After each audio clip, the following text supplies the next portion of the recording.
Assalamualaikum warahmatullahi wabarakatuh. Perkenalkan, nama Elva Yunita, NIM 19631025 dari kelas Perbankan Syariah 4A.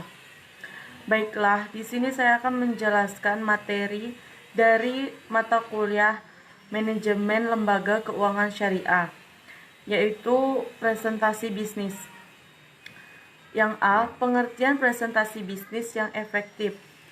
Presentasi bisnis yang efektif adalah penyampaian informasi mengenai kegiatan bisnis atau pengembangan produk, perluasan pasar, pengajuan usul proyek baru, dan lain-lain oleh pembicara kepada audiens yang hadir dalam suatu forum bisnis.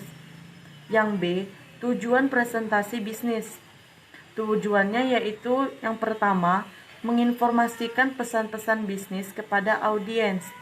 Informasi atau bisnis yang ingin disampaikan harus menarik, sederhana, dan mudah dipahami oleh audiens. Yang kedua, menghibur audiens. Pembicara harus menyelipkan humor yang mampu menghidupkan suasana, sehingga audiens akan terhibur dan tidak mudah bosan. Yang ketiga yaitu menyentuh emosi. Dengan gaya bicara dan intonasi suara yang menarik, seorang pembicara mampu menggugah emosi audiens.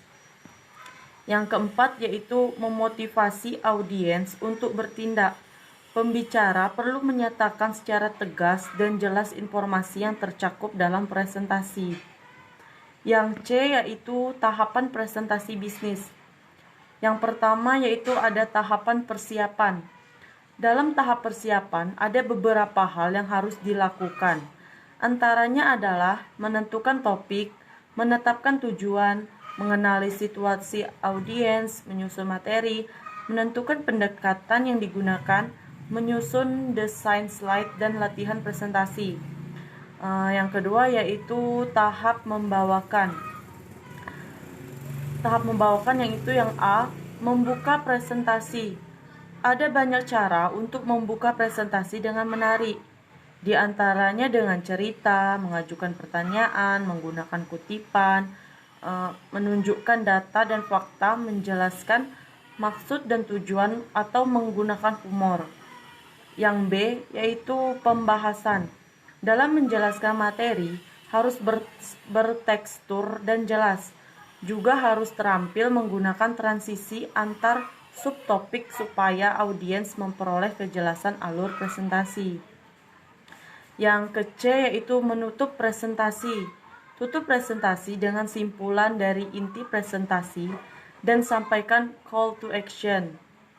Yang ketiga, tahap evaluasi. Maksudnya yaitu untuk mengevaluasi mana-mana yang tidak berjalan sesuai rencana, mana yang harus mendapat perbaikan, dan mana yang harus dipertahankan. Yang D yaitu persiapan mental sebelum presentasi. Yang pertama itu relax. Atasi gugup dengan menarik nafas panjang, menggerakkan badan, berdiri tegak layaknya tentara berbaris dengan bahu dan dada yang tegak. Lalu tersenyumlah. Yang kedua yaitu know the rooms. Jadikan seakan-akan ruangan tempat kalian presentasi yaitu sebagai kamar kalian sendiri. Yang ketiga, know your material. Pelajari, dalami, dan pahami materi pembicaraan sebaik mungkin. Yang keempat yaitu know your limits. Ketahui alokasi waktu untuk berbicara, jangan lewati. Tanyakan kepada panitia berapa lama waktu yang diberikan untuk presentasi. Yang E yaitu tips-tips presentasi. Yang pertama, menguasai audiens. Menguasai audiens adalah tips yang senantiasa mendukung presentasi agar berjalan lancar. Tidak hanya cukup dengan kemampuan kita dalam berbicara di depan banyak orang, tentu penguasaan kita terhadap audiens juga perlu. Hal utama yang harus dilakukan untuk menarik audiens adalah terfokus kepada apa yang kita bicarakan. Adalah dengan memberikan pertanyaan semacam diskusi, tayangan video, simulasi atas apa yang kita presentasikan. Yang kedua, latih kemampuan berbicara dan penyampaian menggunakan bahasa tubuh. Yang ketiga, hindari berbicara sambil memindahkan slide.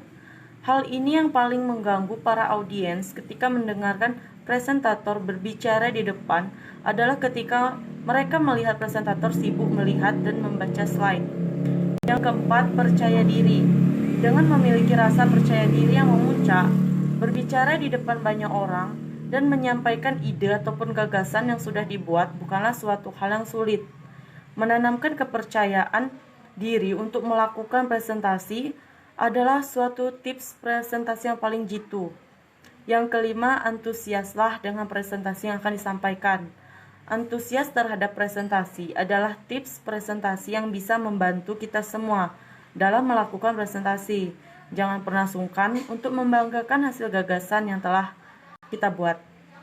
Mungkin itu saja penjelasan dari saya mengenai presentasi bisnis. Lebih dan kurang saya mohon maaf. Saya akhiri. Wassalamualaikum warahmatullahi wabarakatuh.